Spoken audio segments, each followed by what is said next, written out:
사람을 대하는 태도는 결국 나를 드러낸다. 사람은 혼자서는 살 수 없지만 아이러니하게도 사람 때문에 가장 많이 흔들립니다. 누군가의 말 한마디에 하루의 기분이 바뀌고 누군가의 표정 하나에 괜히 마음이 무거워지기도 합니다. 아침에 만난 사람의 무뚝뚝한 인사가 점심때까지 마음에 걸리고 저녁에 받은 짧은 메시지 한 줄이 잠들 때까지 우리를 괴롭힙니다.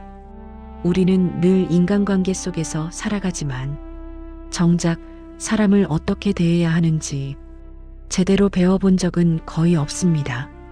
학교에서는 수학과 영어를 가르쳤지만 어떻게 거절해야 하는지, 어떻게 경계를 지켜야 하는지, 어떻게 진심을 전해야 하는지는 아무도 알려주지 않았습니다.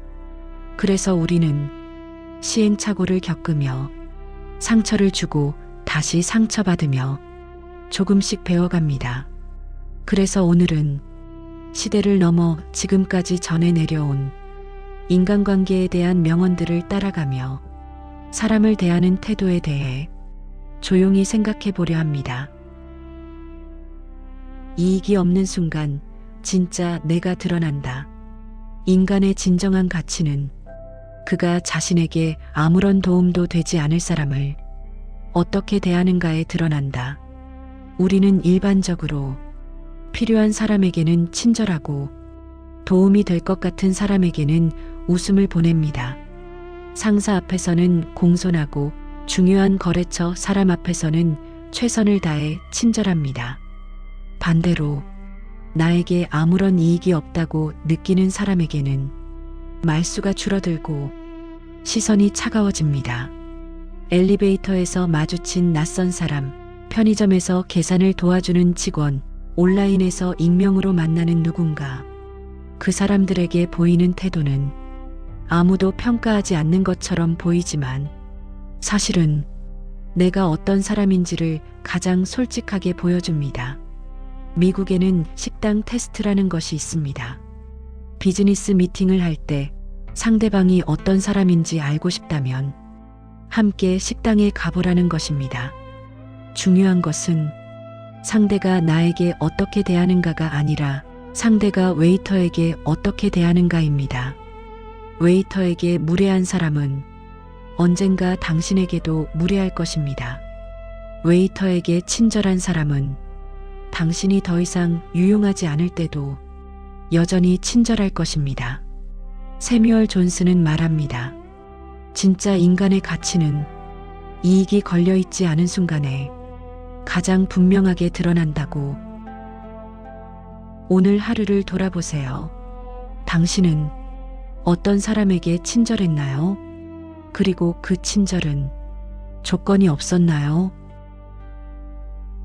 사랑은 감정이 아니라 태도이다. 벤자민 프랭클린. 사랑받고 싶다면 사랑하십시오. 그리고 사랑스럽게 행동하십시오. 많은 분들이 이렇게 말합니다. 왜 나는 늘 사랑받지 못할까요? 왜 사람들은 나에게 무관심할까요? 하지만 벤자민 프랭클린은 질문을 이렇게 바꿉니다. 나는 먼저 사랑하고 있는가? 나는 사랑스러운 태도로 살아가고 있는가? 사랑은 기다림이 아닙니다. 요구도 아닙니다. 사랑은 먼저 건네는 것입니다. 상대의 말을 끊지 않고 끝까지 듣는 자세, 조금 늦더라도 답장을 해주는 마음, 작은 실수에도 이해하려는 여유, 기분 나쁜 표정 대신 부드러운 미소, 비난하고 싶은 순간의 질문으로. 사랑은 거대한 감정이 아니라 작은 태도의 반복입니다. 벤자민 프랭클린은 자신을 싫어하는 사람을 친구로 만드는 실험을 했습니다. 방법은 간단했습니다. 그 사람에게 귀한 책을 빌려달라고 부탁한 것입니다. 그 사람은 책을 빌려줬고 프랭클린은 정성껏 감사 편지를 썼습니다. 이후 그들은 평생 친구가 되었습니다. 이것을 프랭클린 효과라고 부릅니다. 누군가에게 호의를 베풀면 그 사람을 더 좋아하게 되는 심리적 현상입니다. 우리가 바라는 사랑은 대부분 우리가 먼저 건네지 않았던 것일지도 모릅니다. 미움은 이해하지 못한 시간의 흔적이다. 어떤 사람을 싫어한다는 것은 그 사람에 대해 알 시간이 없었다는 것이다. 우리는 너무 쉽게 사람을 판단합니다. 한 번의 말실수, 한 번의 무례한 행동, 그것으로 사람 전체를 규정합니다. 저 사람은 원래 그래. 저 사람은 이기적이야. 저 사람은 예의가 없어. 하지만 에이브러엄 링컨은 말합니다. 미움은 악의에서 시작되는 것이 아니라 이해하지 못한 시간에서 비롯된다. 남북 전쟁 당시 링컨에게는 수많은 정적이 있었습니다. 특히 에드윈 스탠턴은 링컨을 공개적으로 모욕했습니다.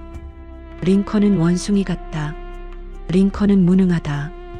하지만 링컨이 대통령이 되자 그는 스탠턴을 전쟁 장관으로 임명했습니다. 사람들이 놀라서 물었습니다. 왜 당신을 모욕한 사람을 장관으로 임명했나요? 링컨은 대답했습니다. 그는 이 나라를 위해 가장 적합한 사람입니다. 개인적 감정은 중요하지 않습니다. 스탠턴은 훗날 링컨이 암살당했을 때 관 앞에서 눈물을 흘리며 말했습니다. 여기 인류 역사상 가장 위대한 지도자가 누워 있습니다.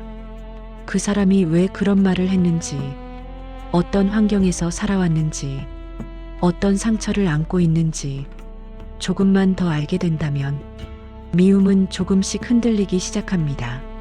물론 모든 사람을 이해해야 할 의무는 없습니다. 다만 너무 빨리 단정 짓지 않는 것만으로도 그것만으로도 관계는 달라질 수 있습니다. 무례한 사람은 나를 단련시킨다. 무례한 사람의 행위는 내 행실을 바로잡게 해주는 스승이다. 무례한 사람을 만났을 때 똑같이 무례해지는 것은 아주 쉽습니다.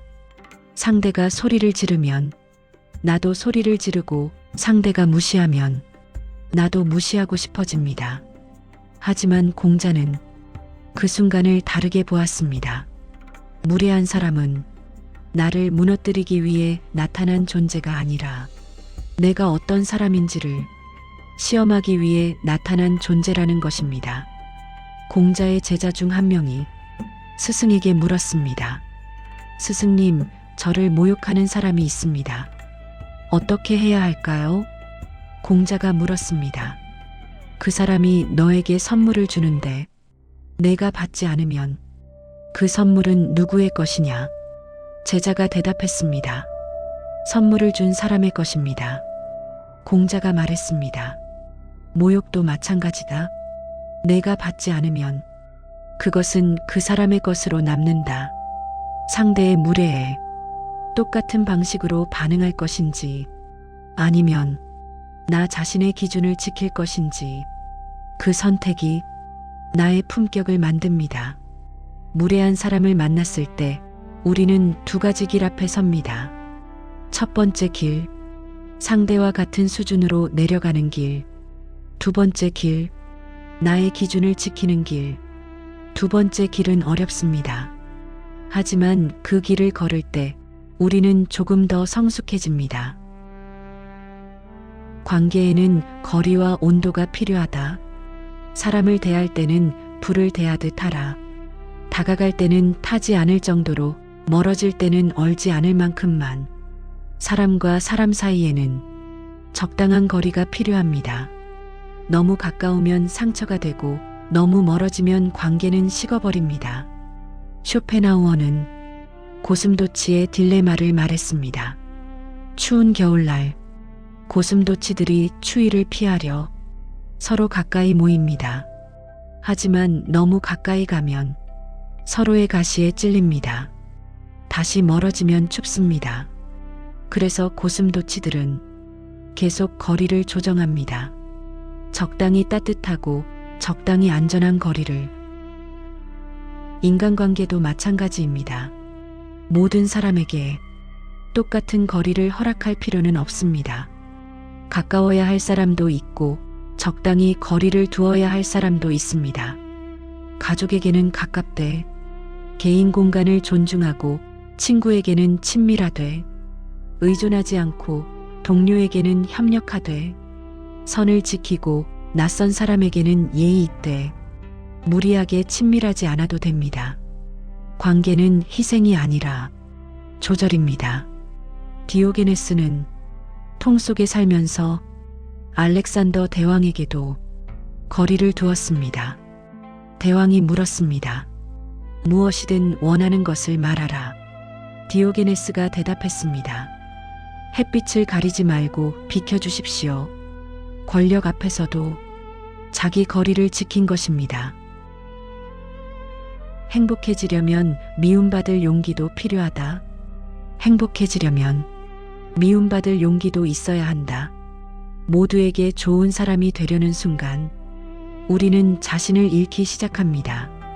거절하지 못하고 부탁을 떠안고 마음에 없는 선택을 반복하다 보면 관계는 늘어날지 몰라도 마음은 점점 비어갑니다.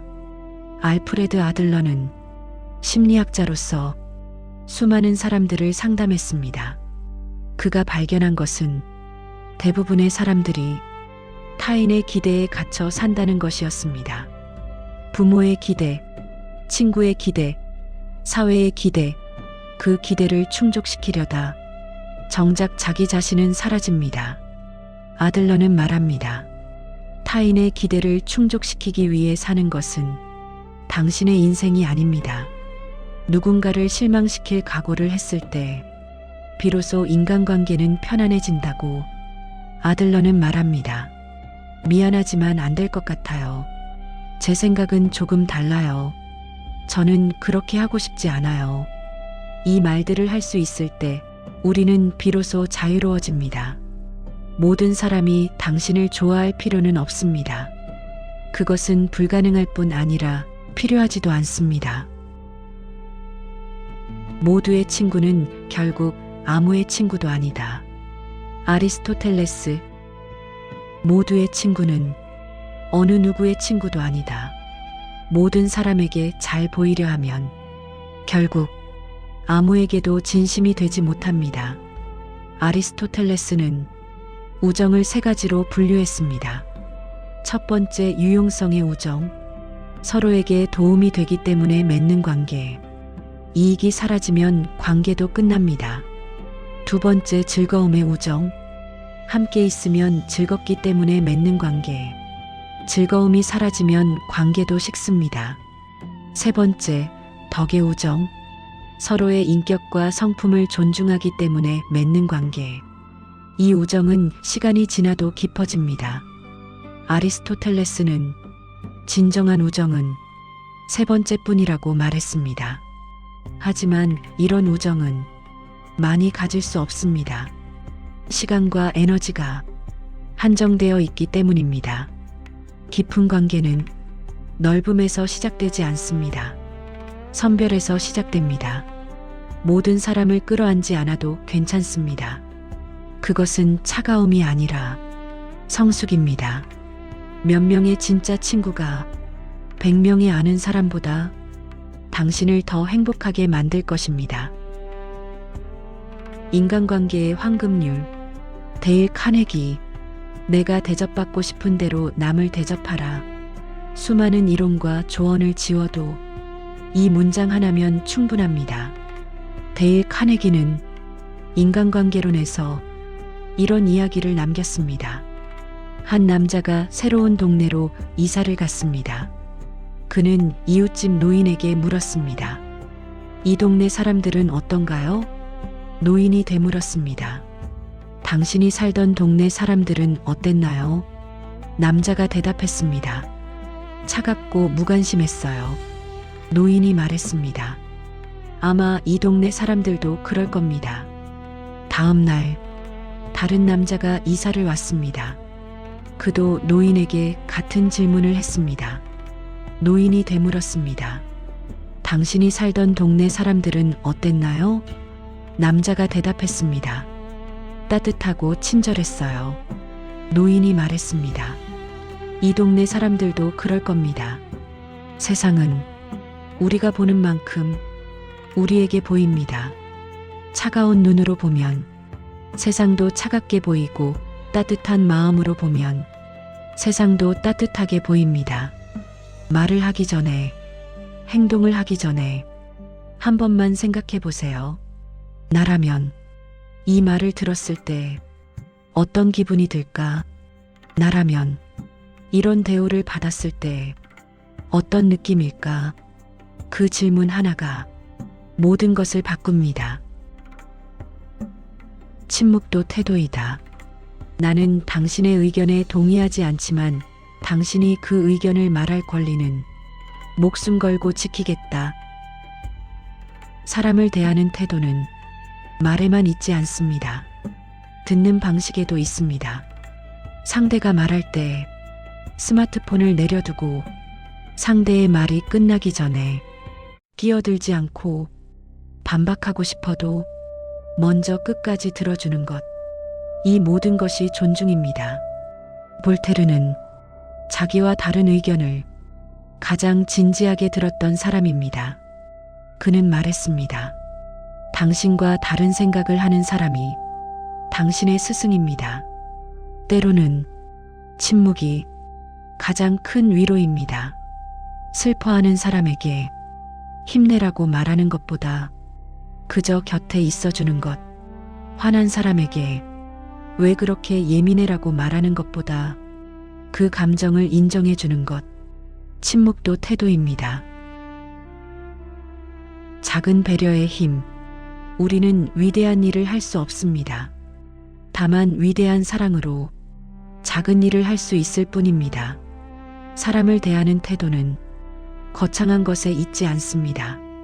엘리베이터에서 문을 잡아주는 것, 비 오는 날 우산을 함께 쓰는 것, 바쁠 때도 고맙습니다를 잊지 않는 것, 상대의 이름을 기억하는 것, 생일을 축하해 주는 것, 힘들어 보일 때 괜찮아? 라고 물어보는 것, 이런 작은 것들이 관계를 만듭니다. 어느 날 한 사람이 마더 테레사에게 물었습니다. 어떻게 하면 세상을 바꿀 수 있나요? 마더 테레사가 대답했습니다. 집에 가서 가족을 사랑하세요. 위대한 사랑은 멀리 있지 않습니다. 가장 가까운 사람에게 가장 잘 대하는 것, 그것이 시작입니다. 오늘 당신은 어떤 사람이었나요? 사람을 대하는 태도는 결국 나를 설명하는 언어입니다. 우리가 하는 말, 우리가 보내는 시선, 우리가 선택하는 침묵, 그 모든 것들이 우리가 어떤 사람인지를 말해줍니다. 우리는 완벽할 필요는 없습니다. 다만 의식적으로 선택할 수는 있습니다. 오늘 하루 당신은 어떤 사람이었나요? 내일은 어떤 사람이 되고 싶으신가요? 모든 관계는 나로부터 시작됩니다. 상대가 변하기를 기다리지 마세요. 내가 먼저 변하세요. 상대가 먼저 다가오기를 기다리지 마세요. 내가 먼저 손을 내미세요. 그것이 관계를 바꾸는 유일한 방법입니다. 오늘 이 글을 읽은 당신이 누군가에게 조금 더 따뜻한 사람이 되기를, 그리고 그 따뜻함이 세상으로 퍼져나가기를 바랍니다. 오늘 하루 당신은 어떤 사람으로 기억되고 싶으신가요? 그 답이 당신의 태도가 될 것입니다.